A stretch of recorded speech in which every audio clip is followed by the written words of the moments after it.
Малын тарга тавирагч одоо сайхан бэлчээрт бэлчиж ижил тарга тавираг аав штт. Тэгэхэд одоо тоосчлт ихтэй. Одоо гандуу. Яага гандаж байгаа гэвэл одоо уурхайн хөлөөс болоо тийм ээ. Тоосчлт ихтэй. Тоосчлт их байснаас эхлээд халалт ихтэй тийм ээ.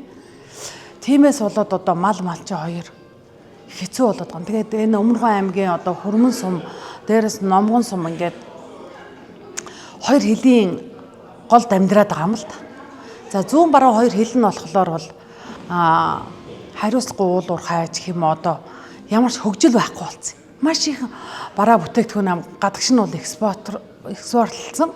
Тэгсэн мөртлөө наадталтай болохоор байгальтай ээлгүй хөгжилгүй болоод малчин хоёр бол байхгүй болсон. Хүний эрүүл мэндэд малдаач. Тийм учраас өнөөдөр болохоор голд нь ганцхан үлдсэн Борзонгийн говь гэдээ яриад байгаа.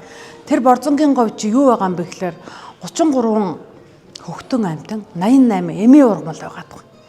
За тэр эмийн ургамал тэр хөхтөн амьтангууд яасан бэ гэхээр хоёр хилийн үргэж дайжаад яг ганцхан Борзонгийн говьд амьдраад байгаа. Тэгэхээр өнөөдөр Өмнөхөн аймаг Түмэн Тэмээний баярыг хийгээд байна л да. Тэгэхээр тэр чинь зөвхөн говьд тэр тэмээч амьдраад байгаа. Тэмээ ямар нөхцөлд амьдрах төсвөр сайтай юм бэ гэхээр хэлэстэй, загтай, шавартай, буттай, шарвагтай тийм газар юм байна. Сайхан тэнглүүн, жидийн дөрвөө ойлтаа тэндээ сайхан амьдрдаг байхгүй. Тэгэхээр тэр сайхан говийн заяа ерөнхийлөгчийн тэр бум мод гэж яриад байгаа юм л да. Тэгэхээр тэр таримлаасаа тэнд төрөмлөн давцсан үнэхэрийн сайхан байгаль байхгүй юу? Говийн үндэс болгоно нь эмийн ургамал. Ийм сайхан байгаль байгаа юм л да. Тэгэхээр одоо энэ малчдын одоо хамгийн хэцүү 3 сум 6 багийн дамжиж байгаа одоо ундрах говь буюу баруун нарангийн 5 толгойн бүлэг ордоос баруун наранг дамжсан 270 км Канцасын гэрээг авсан ундрах говь компани бол одоо 3 сумыг дамжсан 6 багийг дамжаад энэ зам яваад байгаа. Яг нь зам байхаар хөгжил ирнэ гэдэг байна. Үнэхээр бид нар бол одоо бас хөгжлийг буруу гэж үзэхгүй байгаа. Яагаад энэ иргэд одоо ингээд малчид бас яагаад одоо энүүнд одоо эсэргүүцээ, дургуй цаад байгаа юм гэвэл үнэхэрийн хоёр шалтгаан байгаа. Үнэхээр Өмнөхөн аймаг ийм хилийн бомтгүй байсан бол бас нэг учир. Тэгэхэд хоёр хилийн бомт нь хуйлаан байж дундаа 350 км-ийн зайтай. Ийм байхад голоор нь дахиад ганцхан үлдсэн Борзонгийн говийг ингэж зүс тавихаар хаана юу үлдэх вэ гэдэг асуудал. Энэ говь дууслаа шүү дээ. Ганцхан бүдүү үлдсэн.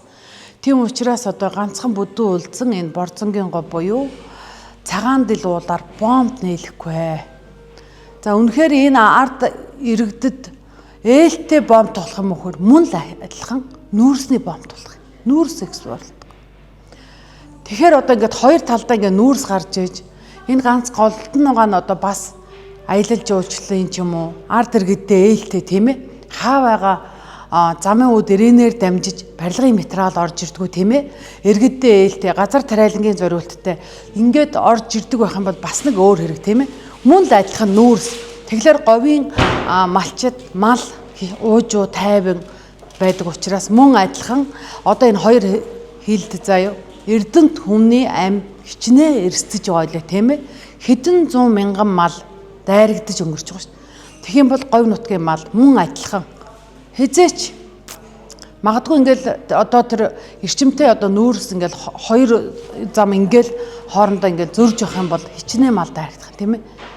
Ийм эрсдэл байгаамаа. За тэгээд одоо энэ говь одоо маш олон гүн урмын ходгууд гаргаад байгаа хөө өнөөдөр усны асуудал дээр бас хэлжээлээ хөндөжээлээ. 8 ходог гаргахад арай гэж хоёрт нь ус гарч. Тэгэхээр хөрсний ус, гүний ус ямар байгаа нь андашгүй надаар хэлүүлтэнгүй байгаа л да говь. Тэгэхээр говийн одоо ард иргэд эрүүл мэнд нь бас нэг ус нь маш их шарваг. Тийм ээ ховор дээрээс бас шарваг байхгүй. Тэгэхээр яг одоо өнөөдрийн малчид өнөөдөр ер нь үнэхээр эрүүл мэнд нь ер нь үнэхээр хүнснийхээ хэрэглэн тийм ээ ахуйхаа хэрэглэн үнэхээр чанарын шаардлага хангасан ус ууж өгнөг үү юу Хэрвээ одоо ингээд бас бодсон юм байна. Бүх уснуудаараа ингээд дүн шинжилгээ хийж таних юм бол зарим дээр нь бас нэг усны шүүгч тий тахгүй бол одоо ус ямар элементээр яаж байгаа усаа яаж уугаад байгаа яаж хордоод байгаа ард иргэд нэнийг мэдэхгүй шүү дээ тийм ээ. Магадгүй малчин усууд урт насалж чадахгүй маш их ингээд нэг биеийн зөндөн хайцсан байдаг жилийн 4 өдрөлд малаан тахсаар гот. Тэрнээсээ болоод одоо эрүүл мэндийг яг очиод үзүүлэхэд эцсийн шатанд очсон байдаг. Энээс бас усаан бас анхаарах юм бол ус чандмаа эрдэнэ гэдэг байгаа шүү дээ. Ус амьтаа болгон усаар одоо тийжээгдэгэ гэдэг. Тэгэхээр бол одоо усны өнөөдрийн асуудал бол маш чухал асуудал нэмэлт өөрчлөлт орж байлаа. Тэгээд ямар ч тэн дээр ус дуу хоолойгоо өргөсөн. Тэгээд дараагийн цохогдож байгаа одоо малчны одоо нэг зөвлөгөөн болох гээд байгаа шүү дээ 8 сард. Тэрэнд бас чадан ядаа оролцохынсан гэж бодож байна. Тэгээд тухайн нутаг дэвсгэрийн засаг захиргаатай ярих юм байлээ. Тэгээд тухайн үед нь бас чадвал малчтынхаа гүүр болно л гэж бодож байна.